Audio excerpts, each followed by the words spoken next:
Hola a todos, bienvenidos a un nuevo video.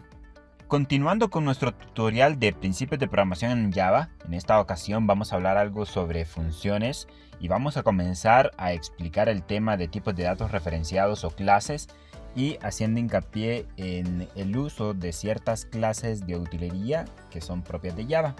Ya en el próximo video tendremos la oportunidad de hablar sobre clases desarrolladas por nosotros mismos, ¿ok? Pero el objetivo de este video sería entender un poco el concepto y dejarlo un poco más claro en el próximo video, ¿ok? Así que vamos a comenzar con el tema de las funciones.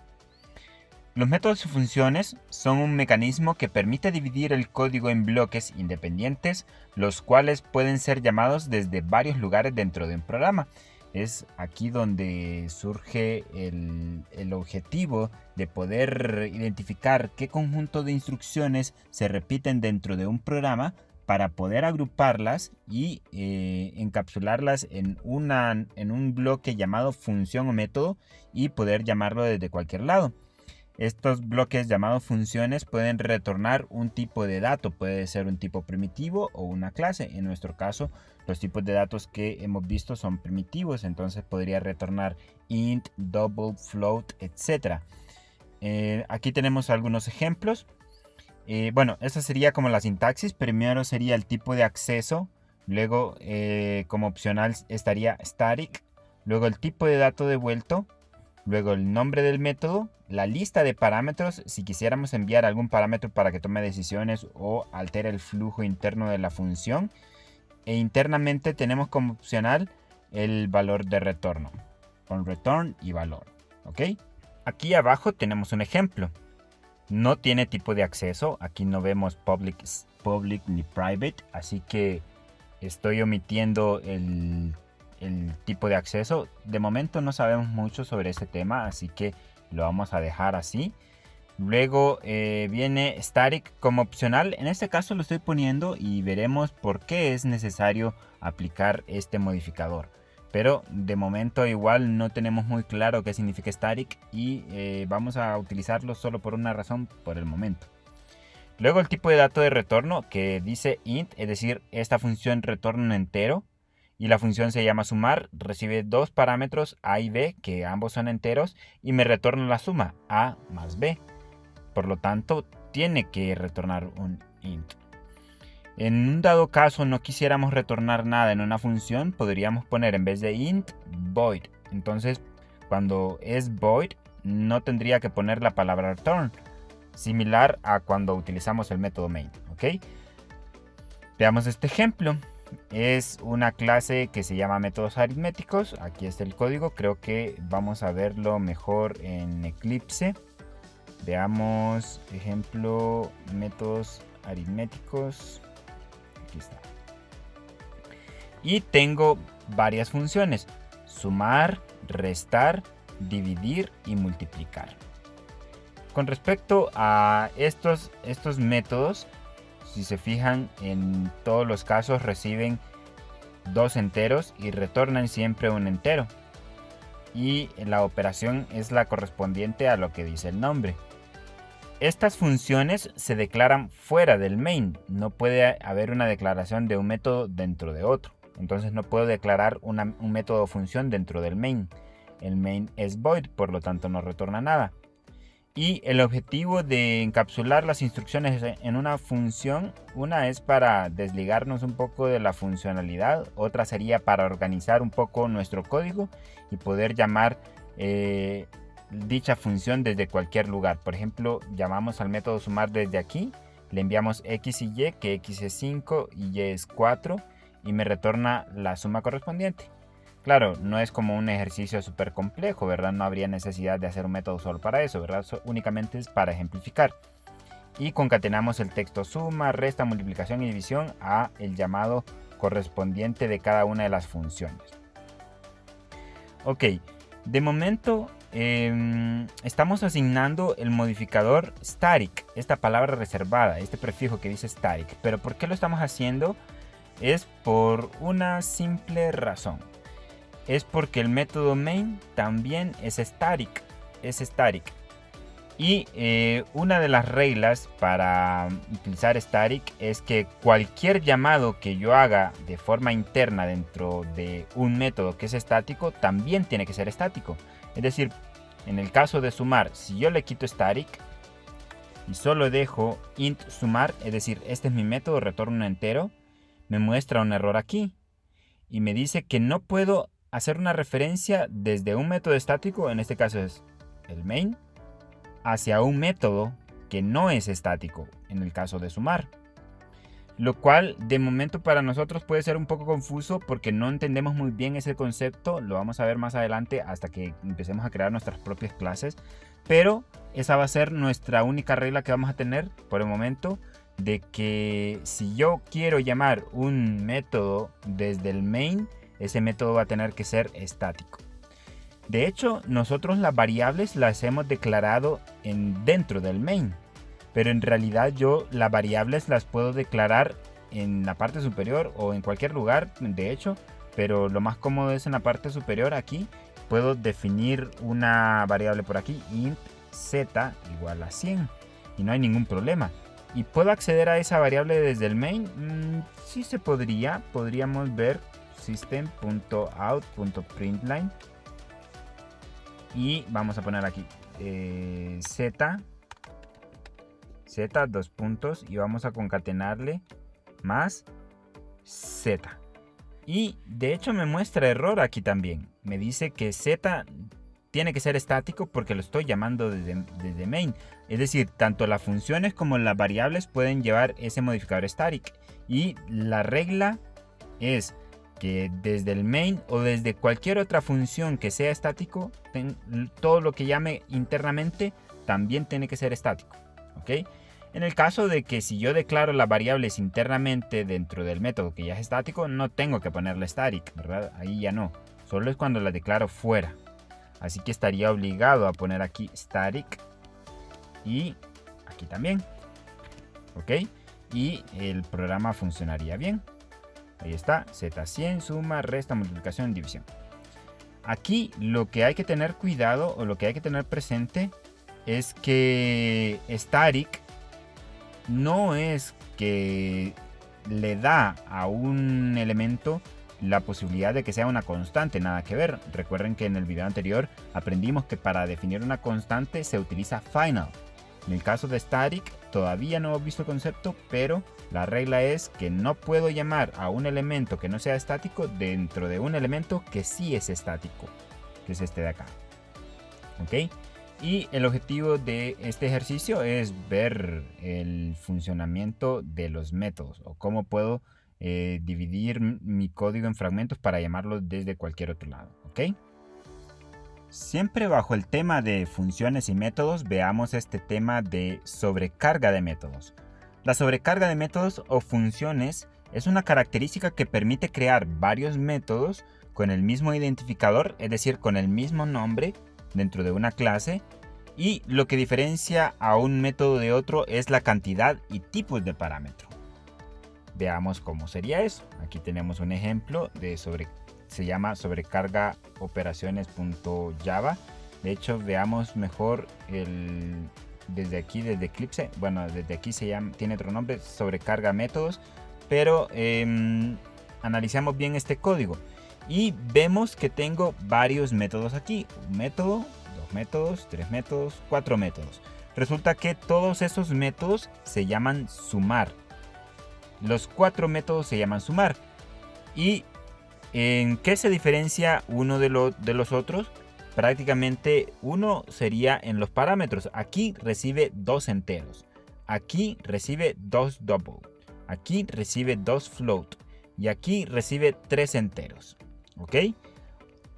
Esto lo que estamos haciendo aquí cuando ponemos métodos con el mismo nombre pero con diferente cantidad o tipos de parámetros se le llama sobrecarga de métodos, ¿ok? Y ojo que la sobrecarga tiene que ver con los parámetros, no con el tipo de dato de retorno. Yo estoy poniendo aquí int, double, float e int como tipos de datos de retorno, pero son diferentes. Pero si a mí después se me ocurre hacer otro método, que así como por ejemplo este que tengo aquí, lo voy a copiar y lo voy a pegar, que tiene 3 parámetros, pero en vez de int le pongo double, que sería un tipo de dato de retorno diferente, ahí no estoy aplicando sobrecarga porque el método se llama igual y siempre tiene 3 parámetros. Y tampoco aplica si yo solo le cambio el nombre al parámetro porque siguen siendo 3. Aquí dice el enunciado que es que lo que diferencia a un método de otro es la cantidad y tipos de parámetros. No dice nada con respecto a el tipo de dato de retorno o el nombre de los parámetros, solo de los tipos. Así que cuidado con eso. Eso no sería sobrecarga, eso sería un error. Me diría que los métodos están repetidos. Aquí me dice que este método es igual que este y está repetido a pesar de que este retorna un int y este un double son el mismo método. No se puede. Ya si difiero entre la cantidad y tipos de parámetros, ahí sí estoy aplicando sobrecarga. ¿Cómo funciona esto? ¿Cómo identificaría Java cuando estoy llamando a un método en particular? Obviamente en su llamado lo va a identificar mediante la cantidad de parámetros o tipos de parámetros que envíe. Por ejemplo, aquí yo pongo 2, 3, 4. Obviamente, ¿cuál es el método que va a llamar? Le estoy enviando 3 enteros, por lo tanto el método que va a llamar es este. Entonces va a mostrarme el valor correspondiente. Ahí está, 9. Y veamos qué pasa si yo envío aquí estos valores. 10.3f y 11.3f. Obviamente le estoy enviando 2 flotantes, por lo tanto me va a llamar este. ¿Ok? Y en el caso de que yo no indique la f, eso significa que estos números son doubles, por lo tanto me llamaría este de acá. Al final siempre retorna la suma, ¿verdad? Pero el objetivo de este ejemplo es que sepamos diferenciar y aplicar el concepto de sobrecarga de métodos. Y este concepto es bastante importante en programación orientada a objetos. Más adelante, cuando construyamos nuestras propias clases, vamos a retomar este tema. Vamos a crear varios métodos con el mismo nombre, pero que difieran en la cantidad y tipos de parámetros. Así que sí valía la pena recalcar este concepto en este tema de métodos y funciones. ¿Ok? Y listo, creo que eso sería con respecto al tema de métodos y funciones. No es como que este tema lo vamos a olvidar. Poco a poco vamos acumulando un poco el contenido para ir trabajando ejercicios un poco más grandes, ¿ok? Así que vamos a dar cabida a un nuevo tema. Y el tema es tipos de datos referenciados. Aquí ya vamos a empezar un poco con el concepto de clases. Al fin, clases. A pesar de que no vamos a hacer nuestras clases por el momento, sino que hasta el próximo video, pero ya aquí vamos a empezar a entender el concepto. Las clases son estructuras de datos que son creadas para fines específicos. Pueden estar estructuradas con sus propios atributos y métodos. Y analicemos este concepto. Primero, las clases son estructuras de datos. ¿Qué es una estructura de datos? Una estructura de datos viene siendo como un componente que internamente puede tener más datos. Y creo que hemos visto algo similar cuando trabajamos con arreglos. Un arreglo viene siendo como un tipo de estructura de datos, porque internamente puedo almacenar varios elementos, ¿ok? Entonces una clase es un elemento donde puedo internamente tener múltiples variables, por así decirlo, múltiples elementos. Y también dentro de ese componente puedo tener más métodos. Y prácticamente es lo que hemos tenido siempre. En nuestra clase, internamente, ¿qué tenemos? Métodos, o podríamos tener también variables, tal y como aquí definimos z.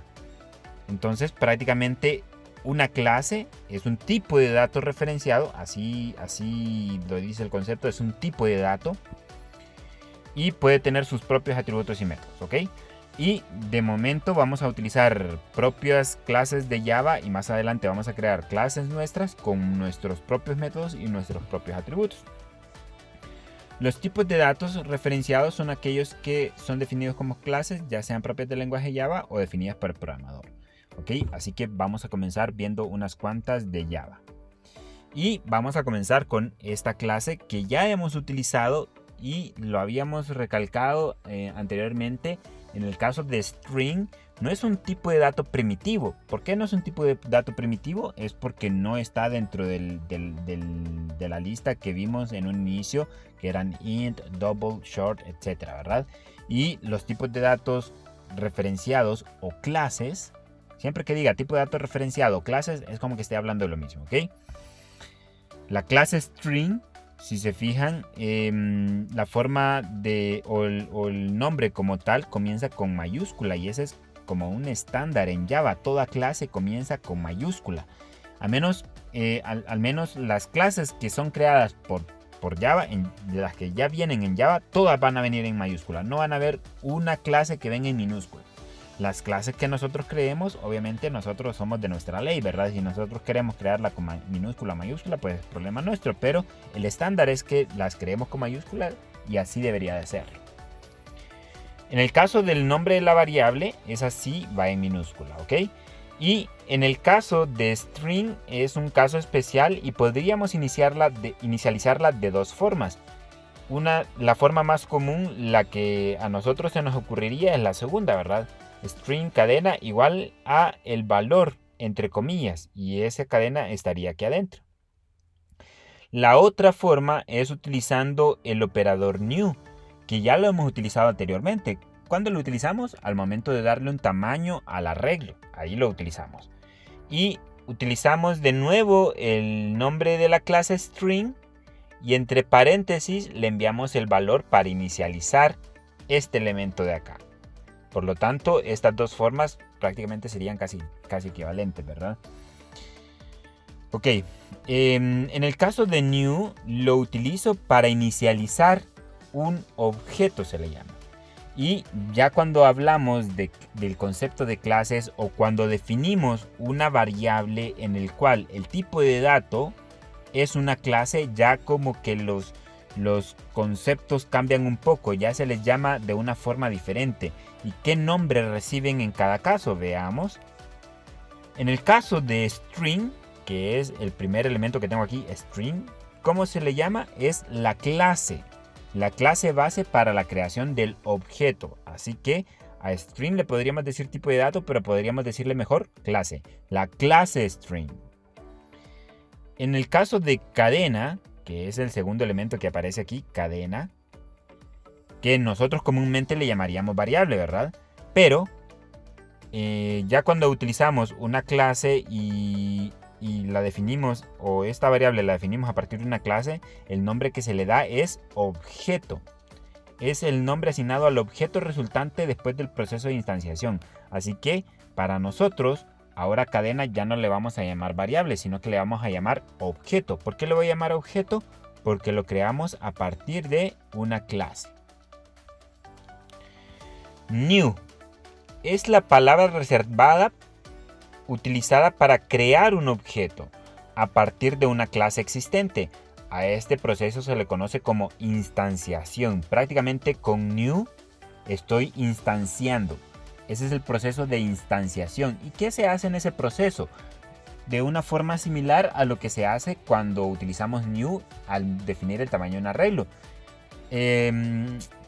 Reserva espacio en memoria para ser utilizado y almacenar los atributos internos de la clase en este caso. Entonces prácticamente con new estamos reservando espacio en memoria para lo que va a almacenar de la cadena, ¿ok?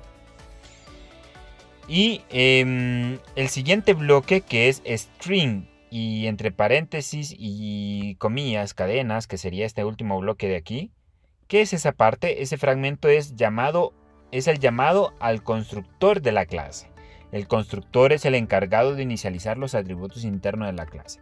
Es decir, el constructor, esta parte del constructor, prácticamente es el encargado de inicializar todo lo interno de la clase. Y una forma resumida en el caso de string es la segunda línea. Pero usualmente en las clases que nosotros hagamos más adelante, la forma de inicializarlas serían como la primera. Solo hay ciertas clases en Java que ya el propio lenguaje de programación las define que se puedan inicializar de una forma un poco más simple, así como esta. Más adelante vamos a ver algo que se llaman wrappers o clases envolventes en Java. Ok, así que repasando, string sería la clase, cadena sería el objeto, New es la palabra reservada para el proceso de instanciación. Aquí estamos instanciando. Y este bloque de aquí es el llamado al constructor. Es el constructor. ¿Ok? Así que esos serían los conceptos cuando utilizamos clases. Y ya que estamos hablando de la clase string, vamos a ver, vamos a profundizar un poquito en cuanto a esta clase que es bastante útil para gestionar cadenas. Y me imagino que si vienen de C o C++, utilizaron cadenas y era un poquito tedioso porque también se podrían utilizar punteros porque una cadena era como un arreglo de chars y esto hacía un poco complejo toda la gestión de cadenas, ¿verdad? Y en Java con la clase string se simplifica todo ese problema que había con los punteros, con los apuntadores. Y tenemos un conjunto de caracteres especiales en string para trabajar con cadenas que se les conoce como secuencias de escape. Secuencias de escape es porque es la combinación de dos o más caracteres. Y prácticamente lo que me indican estas secuencias de escape es que si yo las utilizo dentro de cadenas tienen una función especial y son bastante útiles cuando nosotros trabajamos con cadenas. Y las más popular me imagino que es esta contrapleca n, que si trabajaron en C y C++ sabrán que esto es para ir al principio de la línea siguiente. Es decir, prácticamente este contrapleca n es un enter, es un salto de línea. Contrapleca B es un retroceso. Contrapleca T es un tabulador horizontal. Un tabulador viene siendo como algo más grande que un espacio, ¿verdad?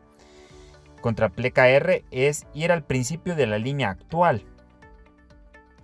Contrapleca y comillas es si nosotros quisiéramos imprimir comillas dentro del mismo texto. Contrapleca y apóstrofe es si nosotros quisiéramos imprimir apóstrofes dentro de la misma cadena. Y contrapleca es si quisiéramos imprimir una contrapleca. Para que se entienda un poco mejor estas secuencias de escape, veamos un ejemplo. Y creo que lo tengo aquí en Eclipse. Vamos a verlo aquí mejor. Vamos a cerrar estos para que no nos estorben. Y veamos, caracteres de escape. Ok, y veamos, tiene un método main, está la primera línea.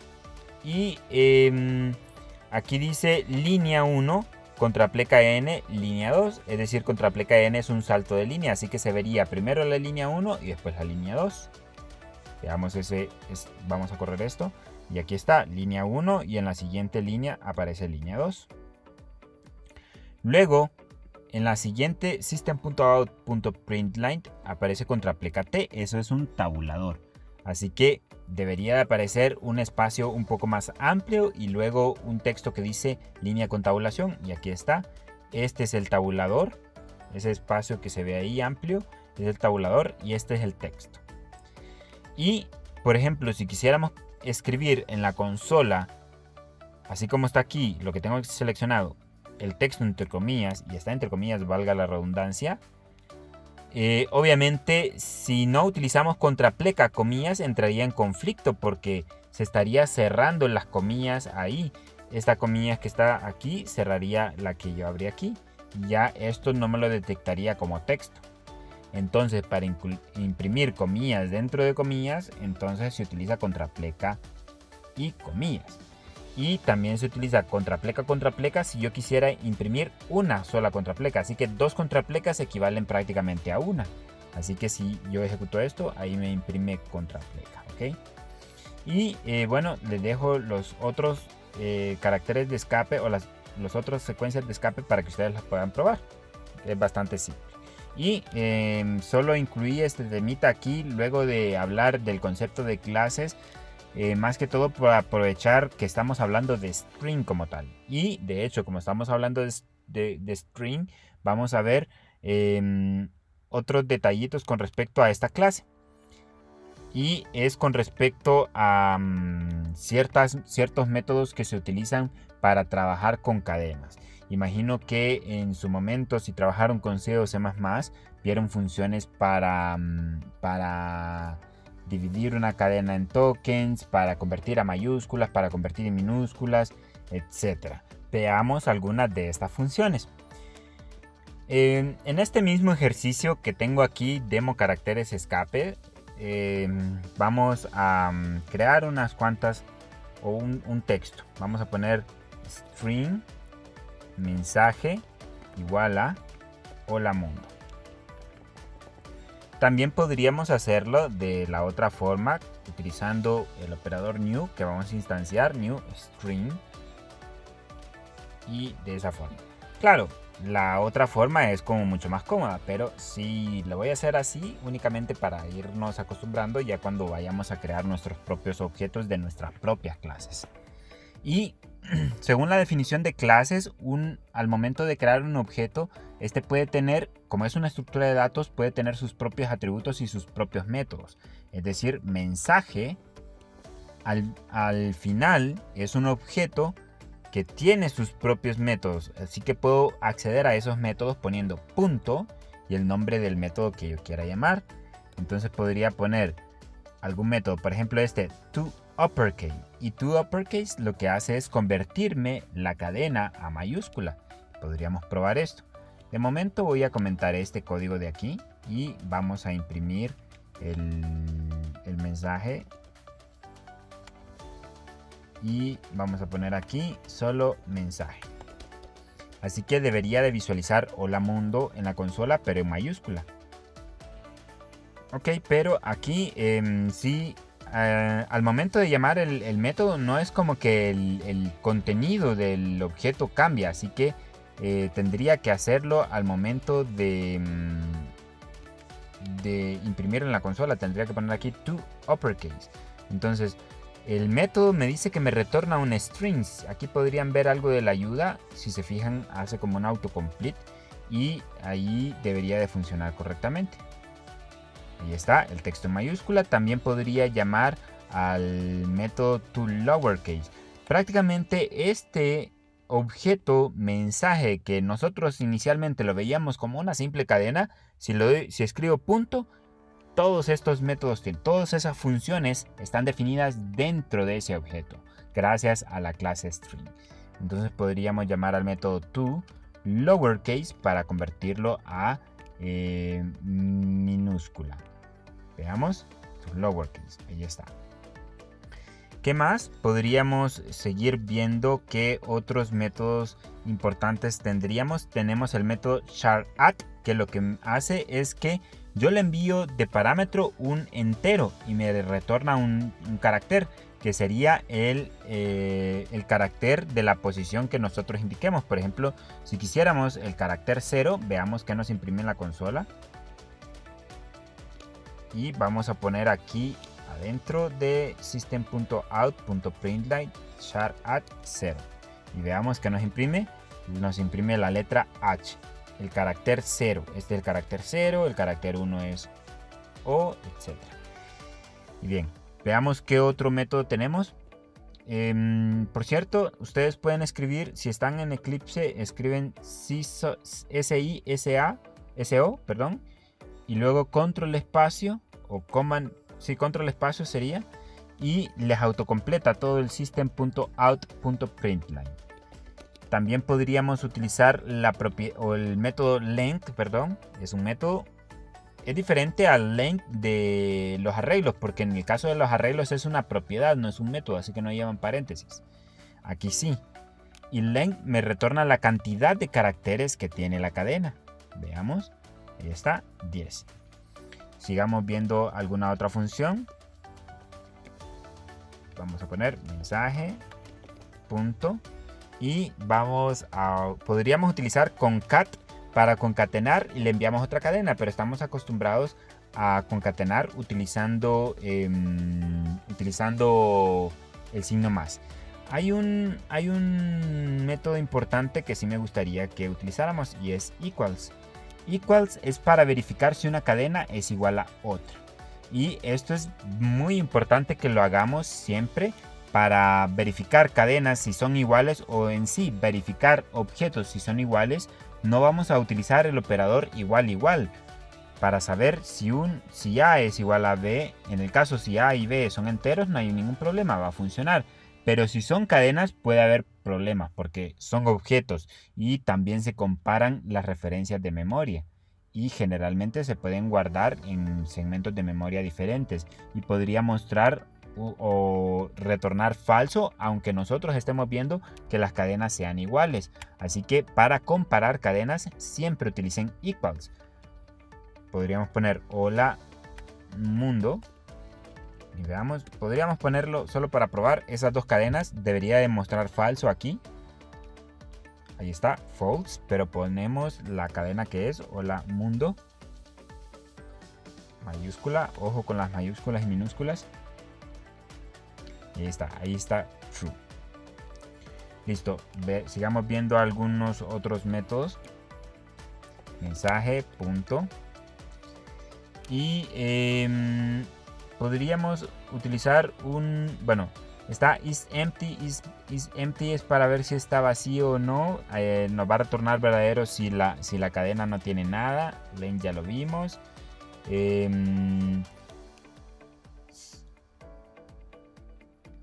Me interesa este que dice substring.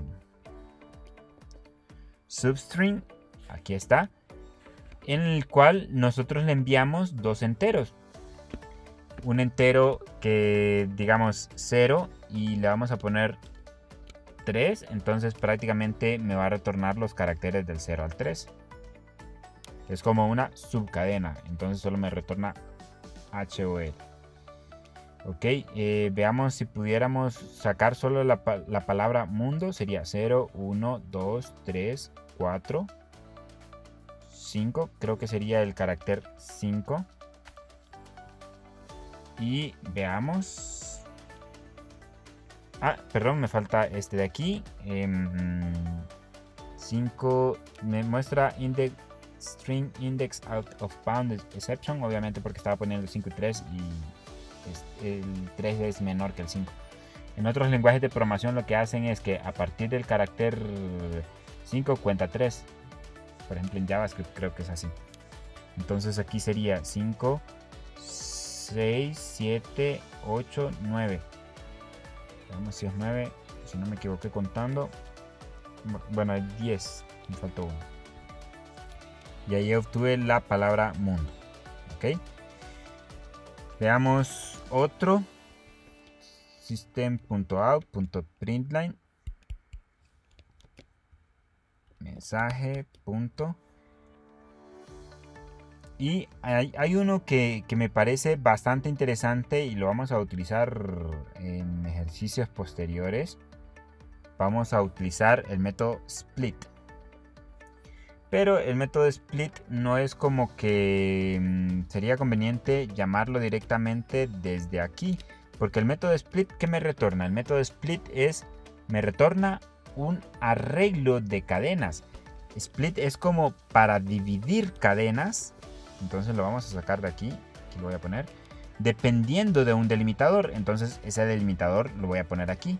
Voy a ponerle que el delimitador es el espacio. Entonces me va a dividir la cadena por espacios. Entonces me retornaría un arreglo de cadenas con cada uno de los fragmentos de la cadena, dependiendo del delimitador. Por lo tanto me retornaría un arreglo de dos elementos y me retornaría en el primer item 0, que sería hola, y en el segundo item 1 sería mundo.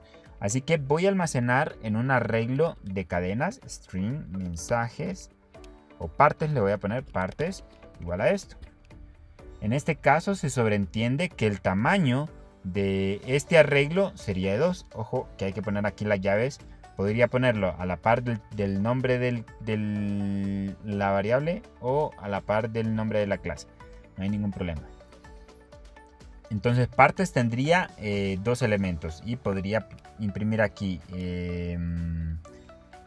parte 0, 2 puntos, y vamos a poner aquí, la vamos a concatenar partes 0 y vamos a hacer lo mismo para partes 1. Así que en parte 0 valdría hola y partes 1 valdría mundo. Veamos, y ahí está el resultado. En fin, hay un montón de otras funciones que podríamos indagar, sin embargo no nos ajustaría mucho el tiempo del video para poder profundizar mucho más en todo esto, pero sí es bastante importante saber que una cadena se puede operar, se pueden aplicar múltiples operaciones sobre una cadena, dividirla en pedazos, aplicarle funciones para convertir minúscula en mayúscula, acceder a un carácter, o también hay otra que es para identificar si un texto está contenido dentro de una cadena, que se puede utilizar contains. De hecho, hagamos ese último solo para probar. Mensaje.contains, y podríamos poner aquí un texto contains mu, contiene este texto, verdadero o falso. Veamos, y me dice que true, sí contiene ese texto, pero si ponemos cualquier garabato me debería retornar falso. Ahí está. Entonces me podría servir para hacer búsquedas. En fin, hay muchas cosas que podría hacer con string y hay que tenerlo presente para futuros ejercicios. Aprovechando este tema de clases y de cadenas, vamos a ver una nueva clase que nos puede servir bastante para gestionar información, y más que todo para cuando trabajamos desde la consola. En lenguajes de programación como C y C++, me imagino que utilizaron funciones para capturar información o entradas del usuario. Utilizaban la función cin para capturar datos. En el caso de Java, para capturar información desde la consola necesitamos utilizar una clase especial. Esa clase se llama Scanner. Esta clase permite obtener información ingresada por el usuario a través de la consola. Su uso se hace creando una instancia de la clase Scanner y enviando como parámetro la entrada estándar del sistema. Su sintaxis es, y si se fijan, es la sintaxis que expliqué hace un momento para cuando instanciamos una string. Sería Scanner, el nombre del objeto, que en este caso le dicen entrada, más que todo para hacer referencia a la entrada de datos, igual a new scanner, y este sería la instanciación, este sería el constructor. Y de parámetro para inicializar el escáner dice que necesita la entrada estándar del sistema, y aquí está system.in. Con eso accedemos a la entrada estándar del sistema. Para que el compilador de Java pueda detectar la clase Scanner, hay que importarla del paquete java.util de la siguiente manera. De hecho, es la primera vez que vamos a importar una clase, y para importar se utiliza import y java.util.scanner. Cuando importamos, lo que vamos poniendo aquí son los nombres de los paquetes. Hay un paquete que se llama Java, hay un paquete que se llama util, y dentro del paquete util hay una clase que se llama Scanner. ¿Nosotros hemos trabajado con paquetes? Sí, hemos creado uno que otro paquete, ¿verdad? Que un paquete viene siendo como una carpeta para organizar el código. Y no hemos hecho ningún import, pero es algo extraño, ¿verdad? Que no hayamos hecho un import, porque estamos utilizando la clase string y estamos utilizando la clase system.out.println. Bueno, la clase se llama system, out es un objeto y println es un método, pero la clase system en ningún momento la importamos, y la clase string tampoco. Pero ¿cómo es que funcionan? ¿Pero por qué Scanner si tengo que importarla? Esto es porque, si se fijan, cuando me asomo aquí a string, por ejemplo, me dice que la clase string está dentro de un paquete que se llama java.lang con G. Ese paquete en Java se importa por defecto. No necesitamos importarlo. Es decir, es como que automáticamente pone aquí import java.lang. String. Ahí está string. Pero no necesito importarlo porque ya está. Igual system está dentro de ese paquete. No necesito importarlo. Si nos asomamos aquí, ahí está java.lang.system. Pero si ya necesitamos scanner, esa no se importa por defecto porque está dentro de otro paquete que no se importa por defecto, que es java.util. ¿Ok? Así que vamos a tener que importarlo siempre. Aquí está este ejemplo. Veamos si lo tengo aquí ya cargado en Eclipse. Aquí está, entrada a datos. Nosotros tenemos un paquete que se llama ejemplos. Este proyecto yo lo creé fuera de video, pero dentro del proyecto que creé el paquete ejemplos, que prácticamente es una carpeta, ¿verdad? Ya habíamos visto anteriormente cómo crear ese paquete.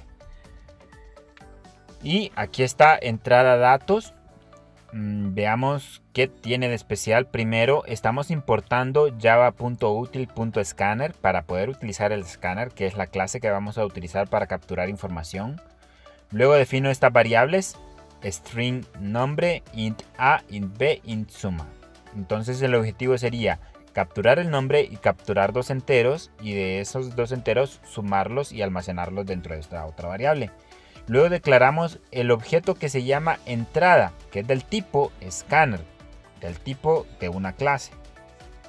Luego instanciamos ese objeto entrada. En este caso lo hice en dos líneas, pude haberlo hecho en una sola línea, pero solo para ejemplificar está de esta forma. Entonces lo inicializo con la entrada estándar del sistema. En el constructor le envío system.in. Luego imprimo un mensaje en la consola que dice cuál es su nombre.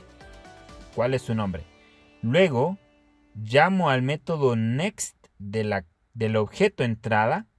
Mucho ojo, este es el objeto, no digo clase entrada, la clase es scanner. Ya este es el objeto. Llamo al método next del objeto entrada. ¿Y qué hace el método next? El método next dice que me retorna,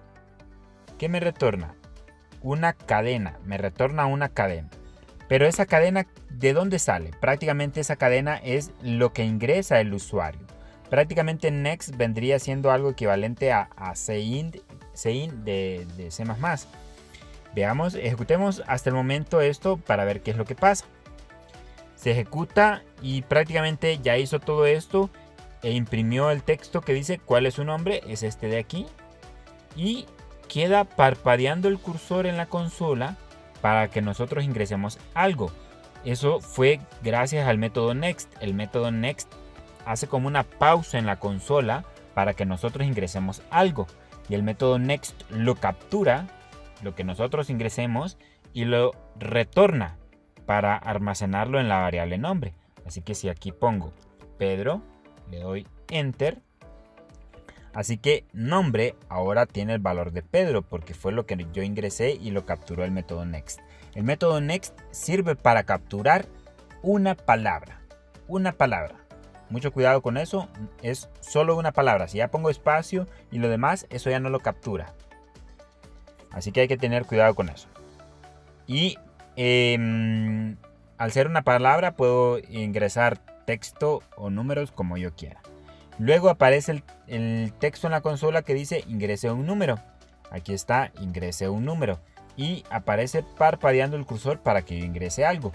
Luego se ejecuta el método nextInt del objeto entrada. NextInt lo que hace es capturar un entero. NextInt. El siguiente va a ser un entero. Es decir, que lo que va a capturar sería un entero. Así que aquí lo que necesito ingresar tiene que ser un número entero. Si yo pongo texto, si yo pongo un flotante, entonces esto va a fallar. Tiene que ser obligatoriamente un entero. Vamos a poner 21. 21. Enter. Ingrese otro número. Es decir, ya cayó dentro de la siguiente línea que dice ingrese otro número y ejecutó el siguiente nextInt. En el anterior, el valor que ingresé, que fue 21, lo almacenó en la variable A, y este me está pidiendo otro entero para almacenarlo en la variable B. Vamos a ponerle 9. Enter. ¿Y qué es lo que pasó? Lo almacenó en B. Ahí ya teníamos 21 en A más 9 en B y lo almacenó en suma, así que suma es 30. Y aquí en la consola me dice hola, le concatena el nombre. Ahí está, hola Pedro. La suma de los números que ingresó es suma, y eso es 30. Y luego llama al método close del objeto entrada.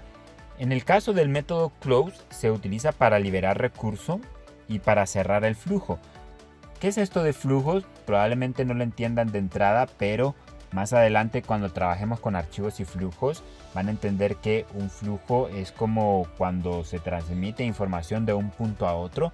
Puede ser de la entrada de un archivo, que se va a transmitir información hacia el archivo, o transmitir información a través de la red. Eso es otro flujo, y en este caso el flujo es de la entrada del usuario del teclado hacia mi programa. Ese es un flujo, y ese flujo hay que cerrarlo.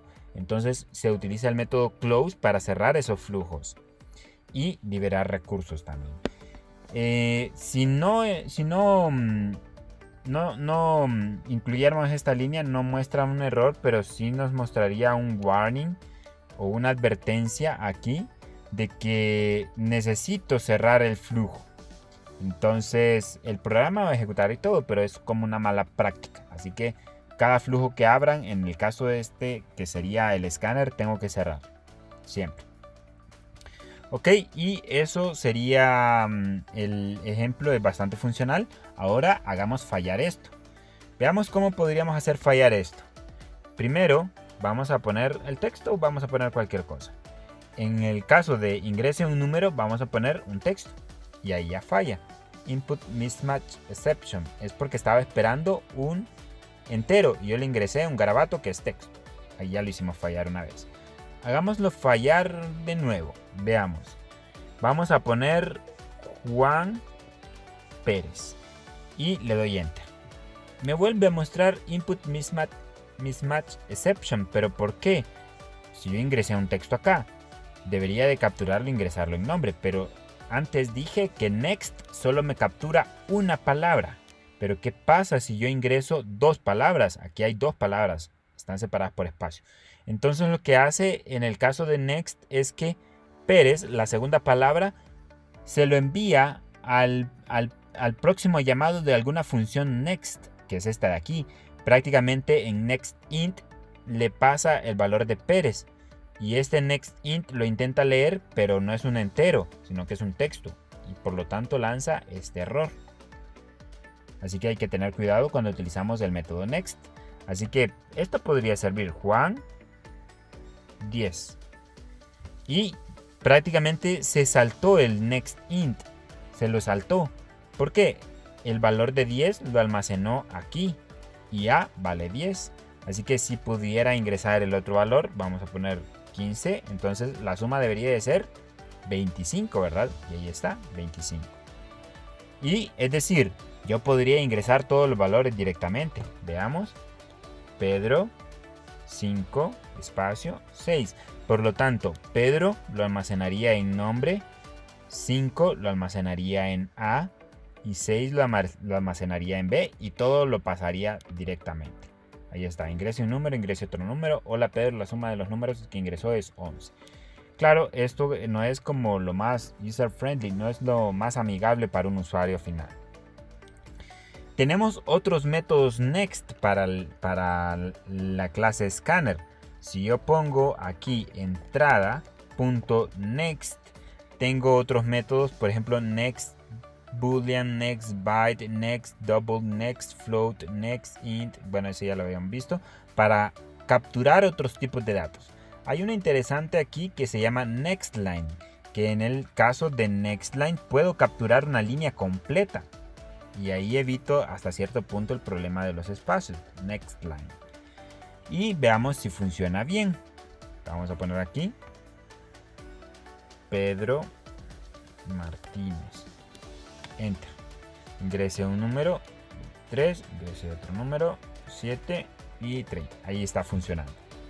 Nada más que en ciertos casos van a tener algún problema si luego de utilizar un nextLine ponen algún next para leer otro dato, o ponen otro nextLine, van a tener algún problemita por ahí porque como que se les va a saltar. Hay como un pequeño bug, no sé si será bug de Java o algo por el estilo, pero como que captura el salto de línea en el próximo llamado de la función next.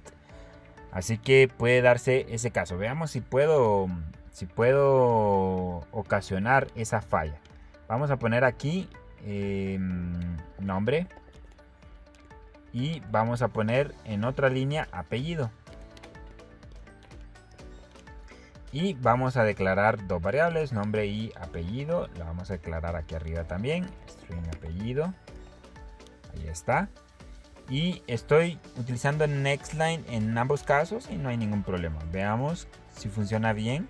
Nombre: Juan Esteban Pérez Ramírez.